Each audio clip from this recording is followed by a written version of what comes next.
And good morning, everyone. Welcome to Breakfast Club on August 25th, another Monday down. Uh, Obviously, pretty crazy week last week. We'll take a look at a few things to help you navigate the week and weeks ahead. We'll also take a look back at our performance last week. Let's get moving.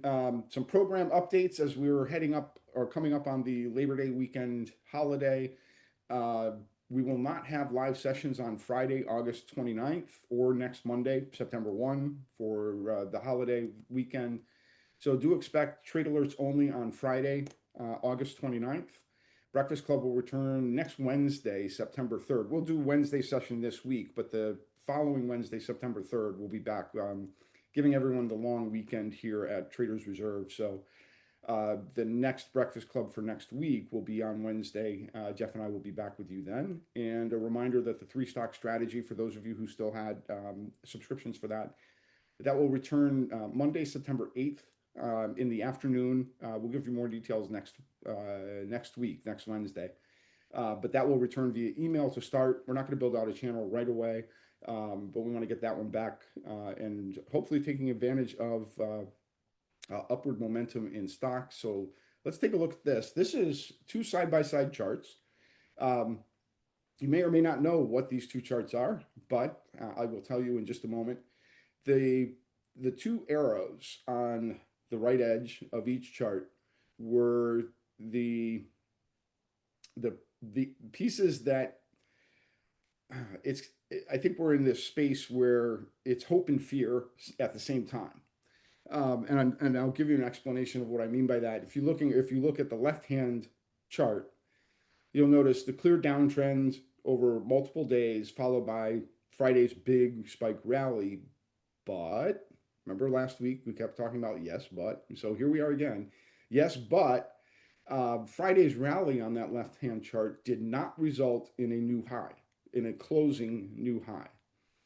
The right hand chart, however, if you look at the essentially the same multi-day period, was more sideways momentum, uh, followed by a clear breakout on Friday to new highs. So what are these two charts? They're the S&P 500 index on the left-hand side and the RSP, which is the equal weight S&P 500 on the right-hand side.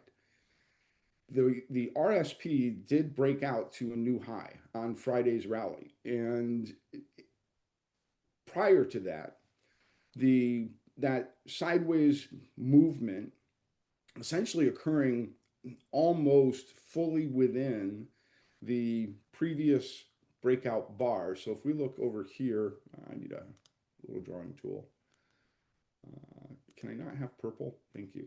Some other color today. So if we look at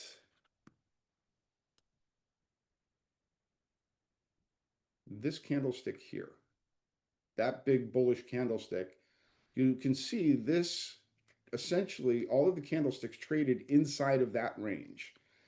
Um, that's the hope, right? That's the hope part because the RSP being equal weight means that there was more money or traders were propping up the lesser weighted stocks more broadly in the S&P 500, whereas this downtrend that developed here was I don't want to say exclusively, but largely driven by selling pressure in your Mag 7, your mega cap tech, your AI especially. Um, if everyone remembers a couple of years or a year ago, year and a half ago, we were trading good old PLTR, Palantir. I can't draw with the mouse this morning. Palantir is now trading more over 200 times forward earnings. Forward earnings, that's 200 times forward earnings. This is the underlying problem, and I think what drove some of this down here last week was excessive valuation. So what we may be seeing is repositioning among the equal weight stocks. So those are the lesser weighted stocks. The fact that this broke out to a new high is gives me hope that this rally has the potential to continue. I think the markets will open up largely flat and be a little quieter today. And this week especially. The week before Labor Day is not necessarily a big trading week, so I wouldn't be surprised to see volumes a little bit lower, um, et cetera. So the fact that the RSP broke out to a new high was a good sign. And if we look at this line here, 182.50 on the RSP, through the 2 months where the S&P fell much deeper, right? Almost 200 points on that one, almost 150 points on the second downtrend here. This has only worked between a 5 point range for the last 2 months. So there is support in the broader index, more equal support, as evidenced by the RSP. So um, what I want to see is if we can continue either a continuation drive higher, or at a minimum something similar to what we saw here, a consolidation period followed by another breakout. Uh, I know Nvidia's earnings are upcoming. That will certainly have an impact on the markets. But the underlying AI trade, so to speak, is where the market seems to have exposure right now. The market does. The market has extreme exposure to AI. Um, so it's the the earnings have to significantly surpass expectations because of valuations like this 200x on Palantir. That's too much earnings pressure. And at some point that breaks down. Now, I don't know that that's going to be this week, next week, or next month. But the second major issue, and we'll briefly talk about this a little bit, maybe with Jeff's coverage as well. Uh, yes, Powell was largely saying, yeah, we're going to have we probably see that the conditions exist uh, for a rate cut in September. But the market had largely priced that in throughout the month of July. And even here, these two run-ups were expectations rising for a rate cut in September, and much of this sell-off last week in the S&P, 2 weeks ago in the S&P, was driven largely by the decreased expectations of a rate cut, and then of course it's like, oh yes, we're going to get a rate cut, so up we go. So at the end of all of this, it's we still need to be much more cautious about the stocks we're trading, the indexes or the ETFs that we're trading. But what the RSP is telling me is that we may be able to widen the lens and look at other stocks inside of the S&P 500, not specifically mega cap tech, Mag 7, AI type stocks. There may be more opportunities in the weeks ahead based on the consistency in the broader based RSP. Doesn't mean we're going to trade the RSP itself. It just means, to me, what I see is the market is holding firm across the broader based index. So with that, let's kill the drawing tool and go on with our weekly income report from last week. Another really good week last week. 13 total trades across Income Masters, Income Madness Week, and Millionaires Trading Club were closed for gains over $4,400 in net income combined. Total capital for those 13 trades, just over $31,800, and a 13.8% return on capital for the week. Individually, we'll take a look at Income Masters. These are trades that were not part of the Income Madness Week event last week. We closed 5 trades from Income Masters that had been open. Some of these had been open for a little over 2 to 3 weeks. So our average days in trade was a little higher at 28.6 days. Total capital for those 5 trades, $15,592, $2,248 in net income for a 14.4% weekly return. So swing high on the Caterpillar effect for Income Masters in results last week. For Income Madness Week, we closed 4 positions. We still have 8 positions open. Average days in trade was 3.5. So we had to wait until the end of the week to close a couple of those positions, but we did have a couple of trades that closed quickly for gains. Total capital on those 4 trades was $64.85. Net income $797, a 12.3% return on capital so far for the Income Madness Week event. And we'll continue to update um, either Wednesday this week or Wednesday next week as we close more positions from the Income Madness Week event last week. But based on the capital currently in play and the projected income from those, Dave estimates that we should still finish out somewhere between $2,000 to $2,100. If we, assuming all things considered, that everything goes our way. So, net income for the month for August for Income Masters 4313. Year to date, just over 29,000 for the for Income Masters. That is inclusive of the Income Madness Week event in those totals. So overall, having a very good month, good summer between June, July, and August. It's been a very good summer, and now we get ready for fall. Unfortunately, Millionaires Trading Club for the week ending August 22nd. Sorry, I didn't change that date. We closed 4 trades last week. Again, with the market being more volatile over the last few weeks, a little slower on the closing side. So average days in trade was 14.2. Total capital $9,700, $1,355 in net income for a 13.9% return on that capital. So again, closing strong. Would not be surprised to see another week similar to last week, a little more cautious. We were very cautious last week with the markets pulling back. We had some fortunate exits. So just a minor note. This is obviously at your own decision. But if we set a GTC or when we set GTCs and ours executes but yours does not, please work your order to get the premium closest to the GTC. And I prefer not to see people in this current market environment. I would prefer not seeing people holding and waiting to see if their GTC will execute from one day to the next. If we exit a trade at 2 o'clock and you can get within a nickel or 10 cents, even though it may not be the to the better side, right? It's a higher close premium. Safety is getting out of the trade and removing the risk of the trade. You'll make that nickel or 10 cents or whatever the premium difference is. You'll make that up in time, but you'll also make it up by not being stuck in a trade. So, or having a trade suddenly turn against you, as happened with one position last week for people who did not exit. I think it was Viking Therapeutics.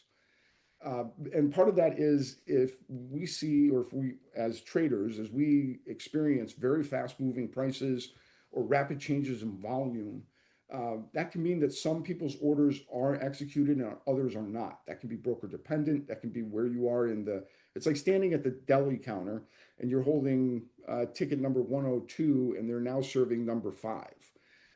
So in other words, be vigilant. Good till canceled orders obviously cannot be guaranteed. So if you see our exits are always market driven, meaning it's an order that actually executed. Please try to get out of the trade as close to our premium as you reasonably can, and work your orders. You may have to work by pennies or nickels or dimes, but do your best. Especially again, that's the fear part. I'm still not 100% trusting in the big rally on Friday. There are still underlying pressures to this economy, to the market. We've got a really important day a week from this Friday, which is supposed to be the jobs report. We'll talk about that next Wednesday as I pull together some data for you on that. But at any rate, just a reminder. And once we get into September, we'll start bringing back the capital tracking charts. So with that, Jeff, are you ready to go? Jeff? Yes, I am ready to go. Sorry, we were talking about this earlier. Zoom hides the unmute button. I didn't think anyone wanted to hear me like slurping my coffee, so I was trying to I was trying to be polite. It's always, slurp. It's always a fun word. Okay, let's get into this stuff. Let me just make sure you guys can see my screen. Okay, as you guys all know, I am the master at really exciting slides. No, that's John. John and Dave do a great job with their slides. Very basic, but anyway.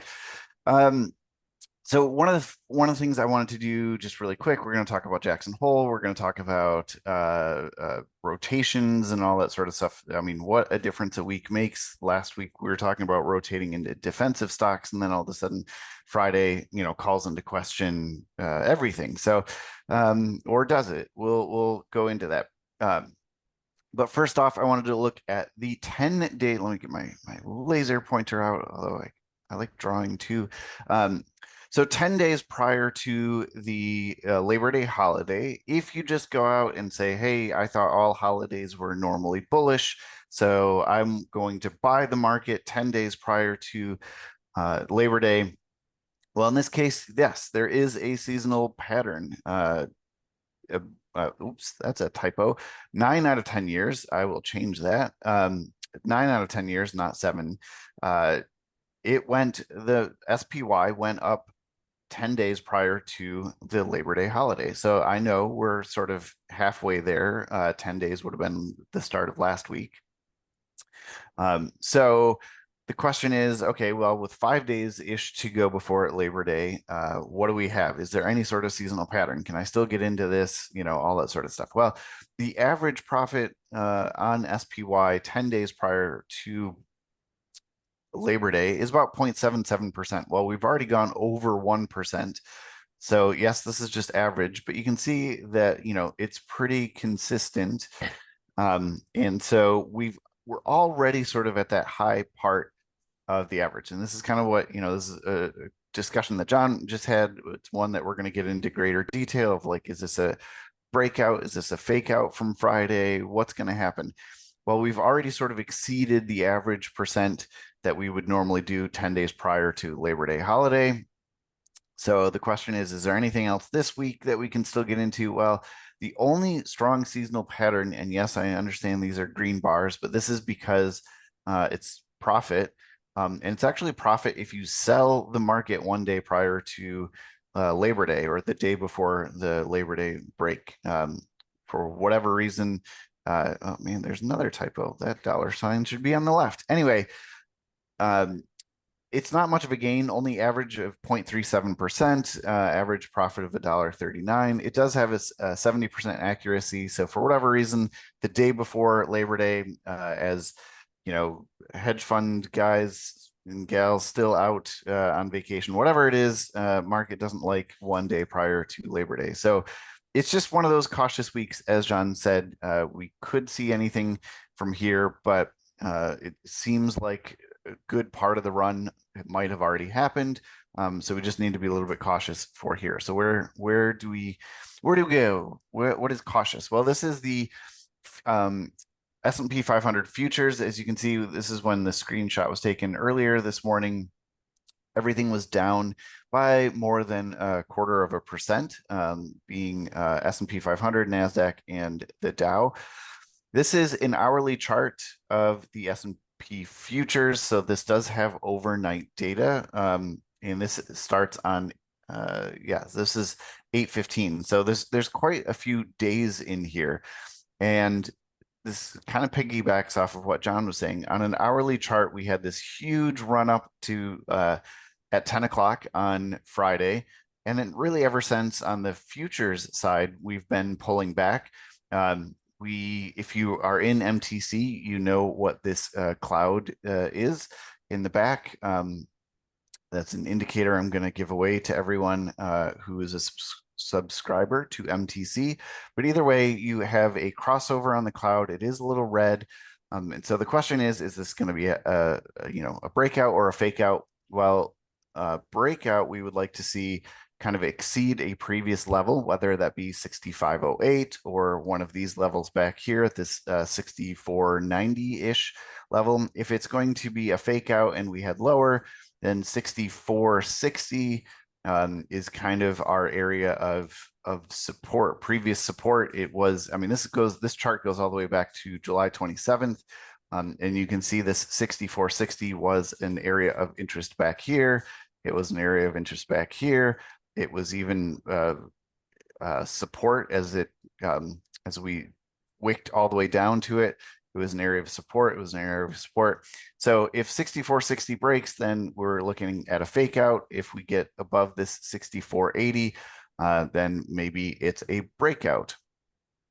So breakout or fake out continues. What we're looking for is high volume. High volume will confirm participation in everything. And what we really want to see is a breakout above a meaningful level and then hold it during retest. So this is the actual SPX, not futures. And, again, we are nearing a level that we came to. But if today in overnight futures doesn't always mean anything about what today is going to do, what I do like about this is we hit that 20-day moving average. That's a green line. We bounced right off of it with strong momentum, but we have yet to break the previous swing high. So if we do that and we pick up volume, then I would say we have a little bit more participation in the breakout story. If again we all of a sudden start faltering and then we head a little bit lower, or we don't support this previous swing low, then we're more in the fake out category. So unfortunately, we're going to need another day to 3 days to even confirm kind of where we are. The other thing when I'm looking for breakout versus fake out, this is courtesy of barchart.com, but what I'm looking for are the number of advancing and declining issues. We had 91% of the New York Stock Exchange advancing as of Friday. So that is very strong in that sort of breakout category. What I'm really looking for, we all know that last week was a pretty bearish week, except for Friday. So it's no surprise that the 5-day new highs only down to 59%. So what I'm looking for in the very, very near term is if we can get the new 5-day highs. How many companies in the New York Stock Exchange are experiencing a 5-day high? And right now that's 3,063 as of Friday, or 59%. I'm sorry, this is between New York Stock Exchange and NASDAQ, combining them. So this is overall. But if we can get that to creep higher, knowing what sort of bearish week we had last week, yes, Friday was a good day. So that's what helped move this up, to 59%. But if we start seeing that go higher, 64, 65, even 70% of companies making a new 5-day high, then that means that there's a continuation going on with what we're doing. If this starts going lower, then obviously we had a great 1 day for profit taking and then moving on. The other thing too is, when you have such a huge day, 1 day doesn't make a trend either way. So if there is a down day today, that doesn't mean that everything, falls apart. That just means that there's a lot of profit taking on a really strong day that we had on Friday. But if we see, again, continuation, that's why I said, look for 1 to 3 days to see kind of where we're going. And because this is the week before Labor Day and school starting and whatever else, we might actually even see this kind of, as John said, just kind of move nowhere this week. And then we might see what direction the market really wants to go as early as next week. As far as the economic calendar goes this week, we do have Wednesday, which I have actually in the another slide, but or no, I don't. But Wednesday is earnings day for NVIDIA, so everyone is going to be watching on that. There's a couple of different ways that you can trade it. Obviously, you can trade NVIDIA, the stock symbol. You can also, if you're into futures, you can trade this. You can do a bracket trade where you actually set your order up to buy NASDAQ futures or sell NASDAQ futures, and then whatever way NVIDIA breaks, you can pick up the market, the futures in either direction. So that's another way that you can do that.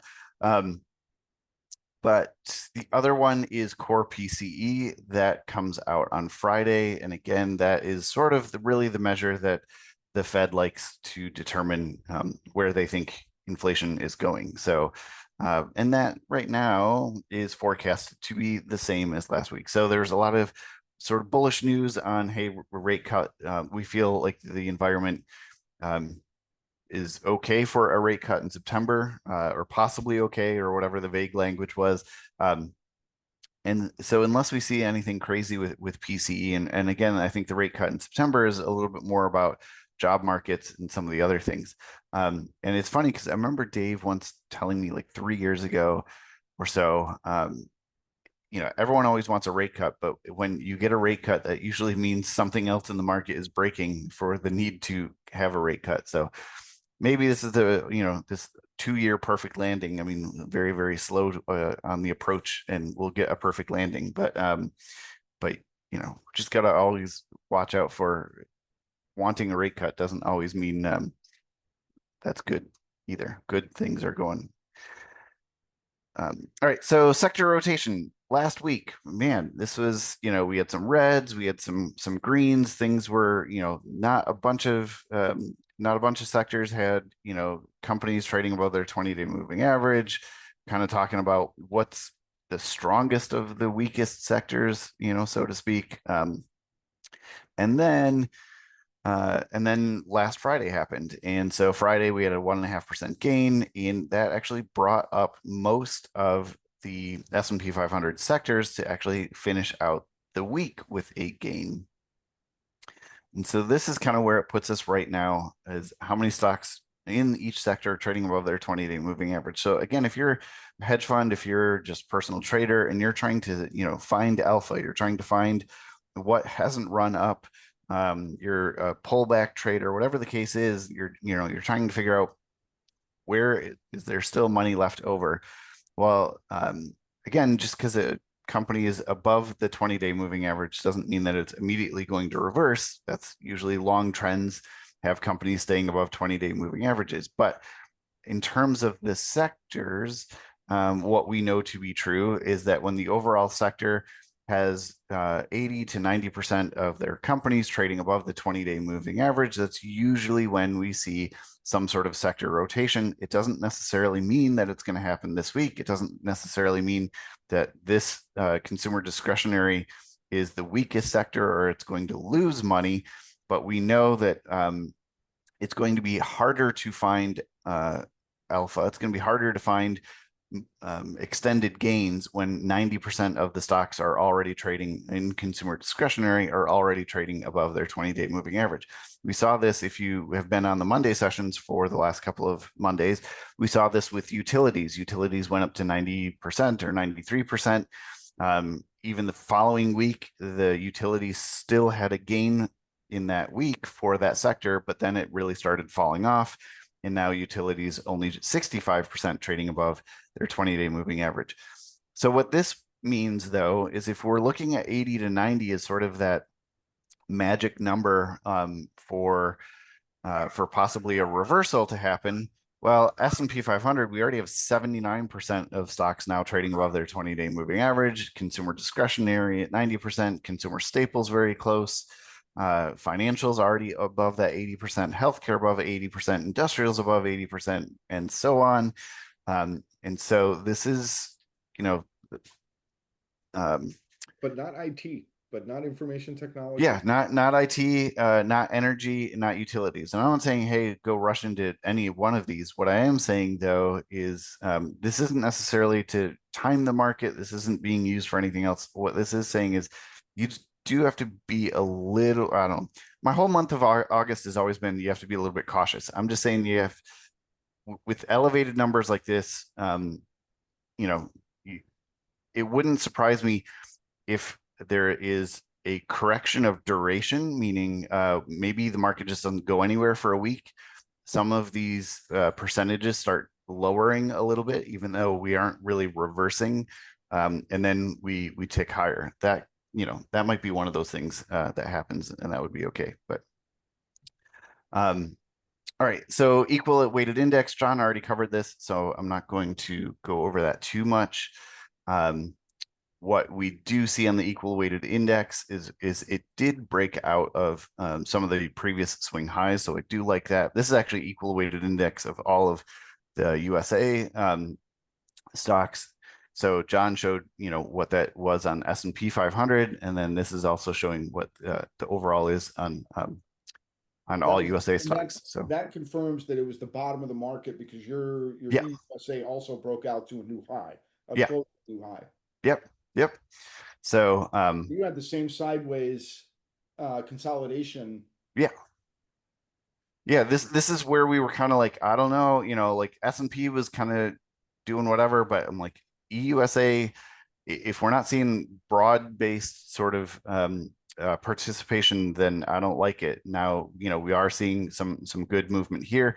And again, on EUSA, I like to, if I'm going bullish on things, I know I'll sum up everything in just a second, but if I'm going bullish on EUSA, I like to see that the close is higher than the close of the previous 5 bars, or from 5 bars ago, which it is now.